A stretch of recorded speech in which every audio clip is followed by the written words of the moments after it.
Yes, good afternoon to the Gelding. Gelding, we're a little bit unlucky, a little bit stiff last week at Caulfield.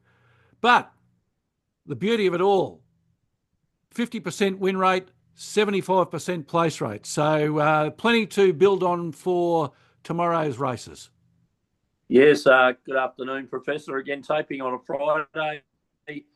Um, good afternoon to our followers on this podcast, Professor. A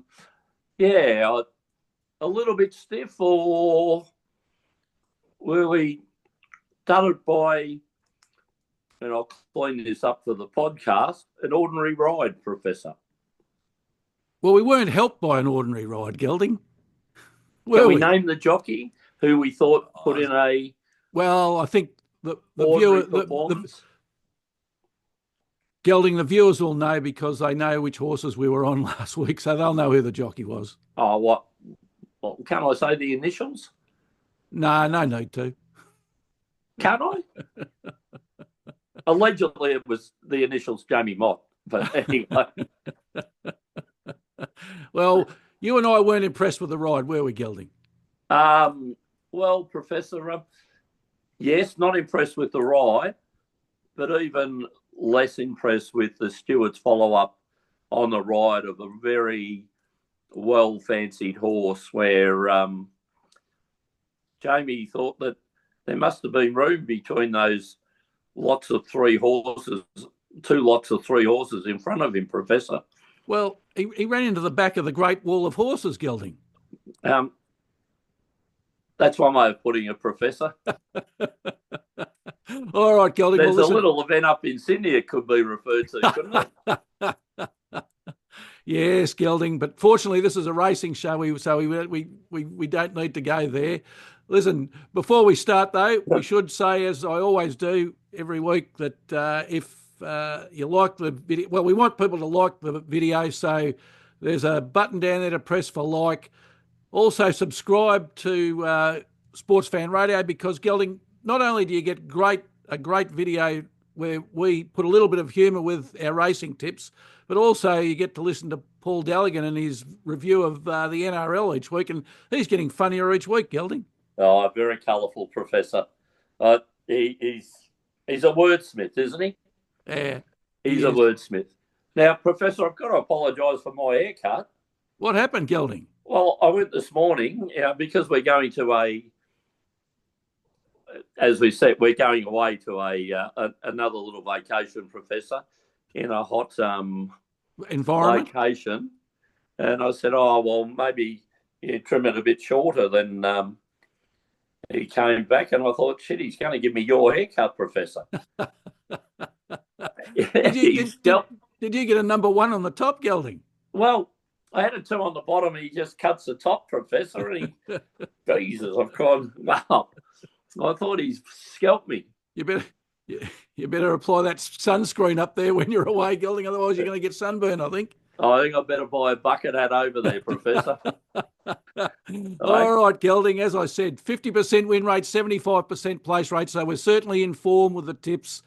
Flemington tomorrow, 9 race card. The first is 11.55. Gelding, and here's my first query. The start time, 9 race card over the last 4 weeks. The starting times, 12:10 p.m, 12:15 p.m, 12:32 p.m. Now we've got 11.55. For goodness sake, couldn't we stick on a time so that we know when the first in Melbourne will be? Professor, I know your profession, and you keep applying logic on logic on logic.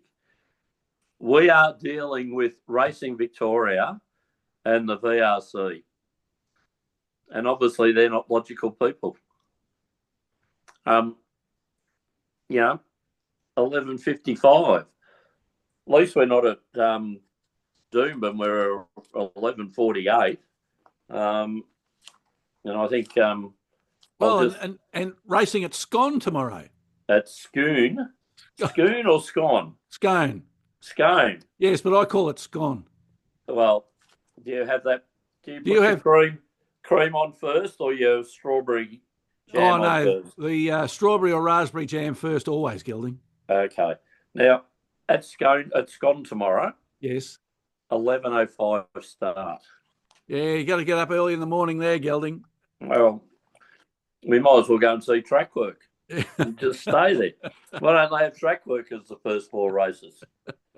All right, Gelding, the last is at 4:43 p.m, so we'll be home before it gets dark. That's the good news.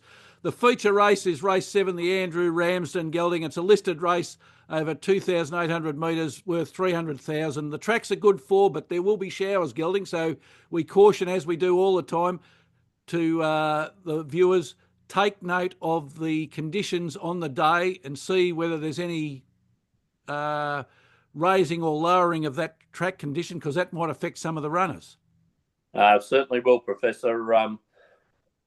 Look, just before we get off last week and onto this week, I've built a bridge over the fact that that Pivot Cities cost us an all up in the parlay place betting, Professor, but I've built a bridge over that, so I forgot about that. So hopefully tomorrow at Flemington, where the rail is out 4 metres, rain is predicted during the day.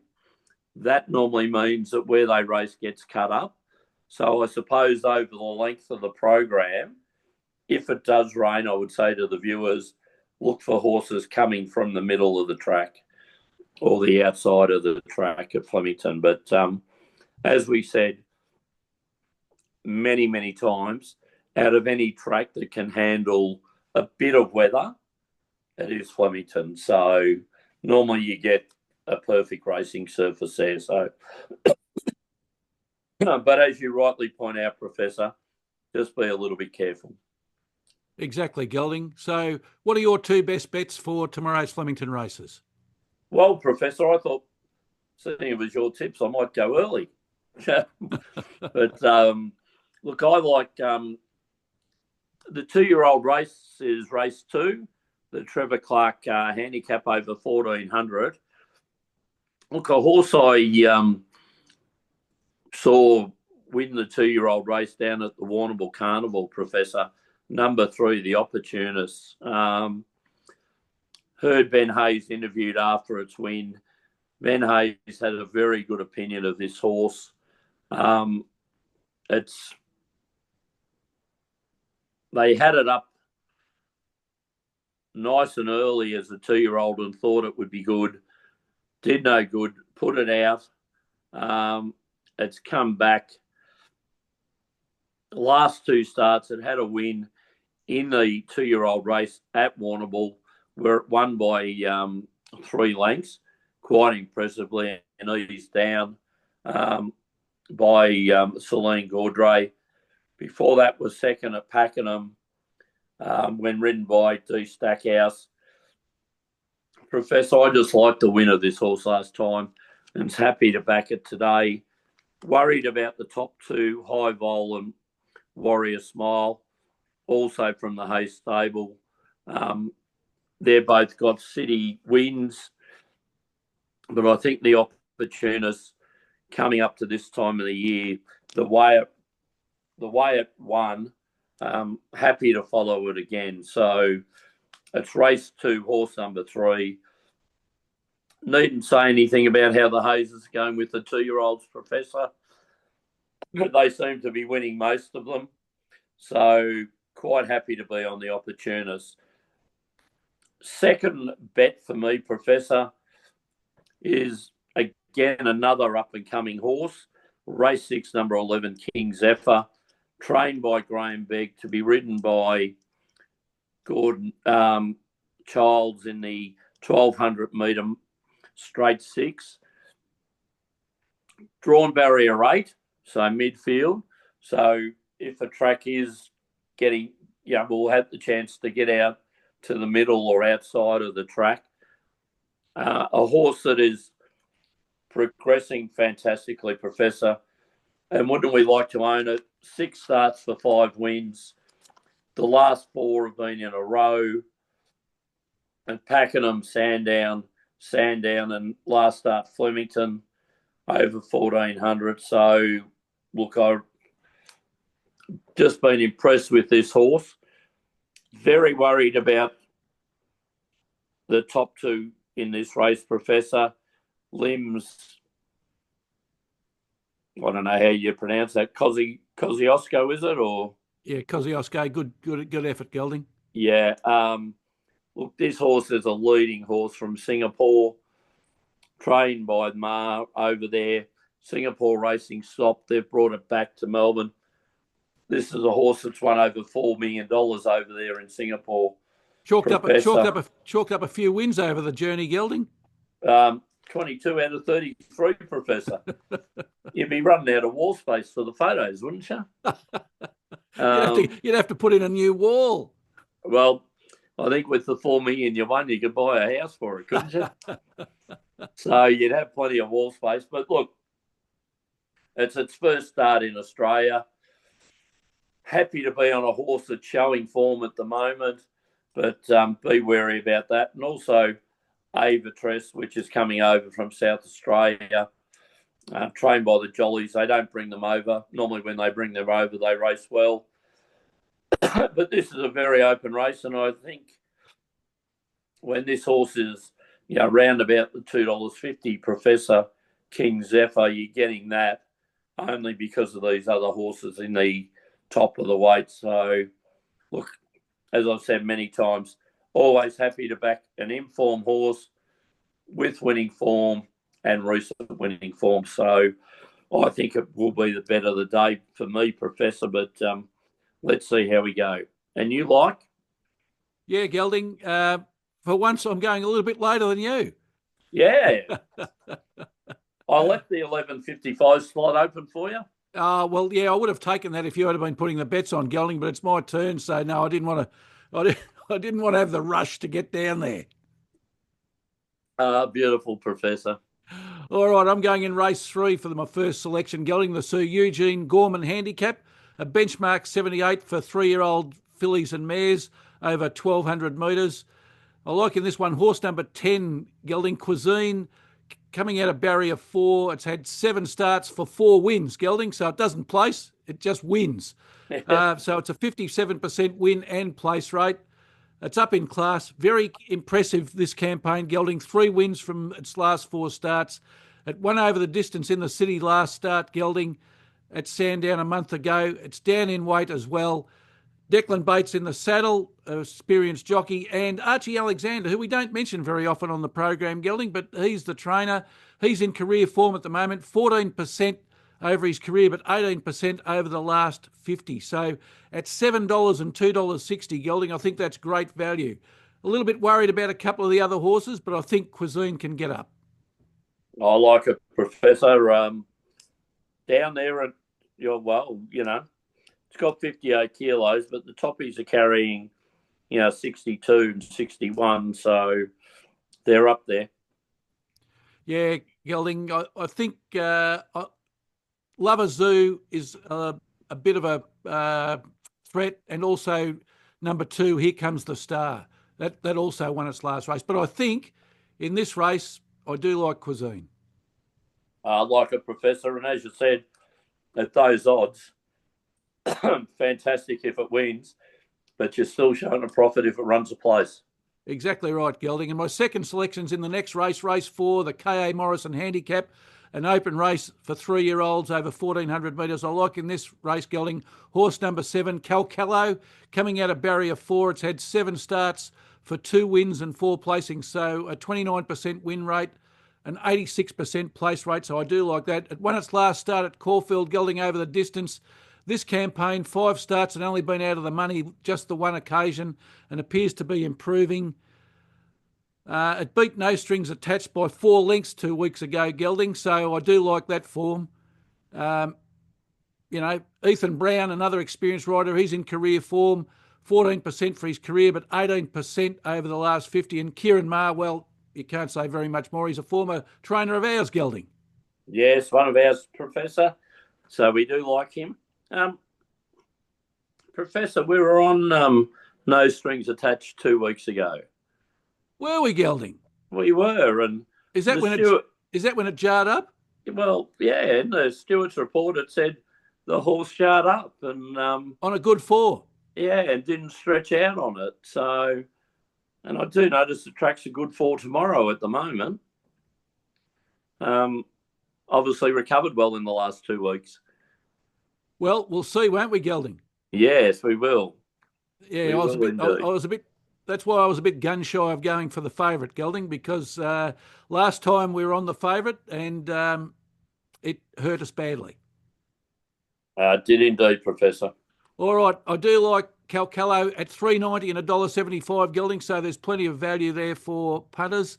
So my two for tomorrow, race 3, horse number 10, Cuisine, and race 4, number 7, Calcalo. Now, let's turn to the Professor's Parlay, Gelding. Well, Professor. Yes, go on. What do we say? We had 2 winners and 3 place getters last week, and the special of the day let us down, Pivot City, which we've commented on the ride by Mr. Mott. What was the excuse he gave the stewards again? Began awkwardly. He was held up between the 400 metre and the 300 metre mark, Gelding, and we know why, because, as I said before, he ran into the Great Wall of Horses. Yep. Two layers of 3 horses each, and trying to work out where the break was going to come through into the straight. Well, it didn't come. So, yes. And I think we rated the ride, if ordinary. I say ordinary. Ordinary, yes. Gelding. And the jockey said the mount was a little disappointing. A little disappointing. Yes, I can... only a little disappointing, though, Gelding. I can relate to that, and I was a little disappointed in the ride. Oh, Gelding. So the Professor's Parlay's down to 38%. Wouldn't it be great if the horses could talk to the stewards? Well, maybe they could tell us something. Well, what would they say? Would have had a good view of the horses in front of it, that's for sure. This idiot on top of me tried to force me where I couldn't go. Well, never mind, Gelding. Build a bridge. You said I'm building. I need more Lego blocks, though. All right, Gelding, the Professor's Parlay's down to 38%, so we need to win to get it back up over 40 this week. The agreed bet of the day, Gelding, is race 6, horse 11, King Zephyr. Any horse that's won its last 3, I'm all for that being the bet of the day, and for all the other reasons that you provided in your summary earlier. And let's parlay that into the Greater Western Sydney Giants, back in Sydney for once to beat Fremantle. Fremantle, very disappointing. The GWS Giants, they're 8th. They've won 5 from 9. Their defence is very good, Gelding. They're rated number 3 defence in the AFL. They only allow 76 points per game on average in, and I'll back them with Jesse Hogan in the forward line. Right, he wasn't good last week. That. He was very good, Gelding. He was very good. Fremantle 13th. They've lost 3 out of their last 4, Gelding, and they haven't looked very impressive at all. They're also away from home. So, if you're going to back them, you'd be backing them at home. They've been terrible away this season. Is Justin Longmuir the first coach maybe in a bit of danger this year? Well, his seat would certainly be hot, Gelding. I don't think there's any doubt about that. Certainly, yeah. Be interesting to hear any rumblings, Professor. It will be. And let's parlay that into Brisbane Lions playing at home at the Gabba. They will be certainly too good for my Melbourne Demons, Gelding. I'd love to pick Melbourne, but no, they're 15th. They've only won 3 out of their 9, Gelding. They've got the third worst offence in the league. They get the ball into the 50 plenty of times, but they're only averaging 73 points a game, Gelding, and their defence is letting in 92. So if you're only kicking 73, Gelding, and you're letting in 92 on average per game, that's why you've only won 3 games, because maths wasn't really a strong thing for me at school, but when your 4 is 73 and your against is 92, that's a loss, isn't it? Well, Mr. Laylaw at McKinnon High would have said, if you had a look at your probabilities and your the probabilities of winning when you let in 92 and only score 70, you don't win many. Exactly right, Gelding. And the line is the highest for any AFL game this weekend, 31.5. So 5 goals. I wouldn't take Melbourne and 31.5. There you are. That's how far I think Brisbane will win by. Oh, Professor, they're hard to beat up there in Brisbane, aren't they? Yeah, and the line in the Giants and Fremantle game's 18.5. So Giants over 3.3 goal favourites there. So the parlay, race 6, horse 11 at Flemington tomorrow. King Zephyr into the Greater Western Sydney Giants to beat Fremantle, into the Brisbane Lions to beat Melbourne. So there we go, Gelding. That's another racing program, and we'll just reiterate that we'd like people to subscribe to the channel. Helps us with the get the message out there, and we'd also like you to like the video.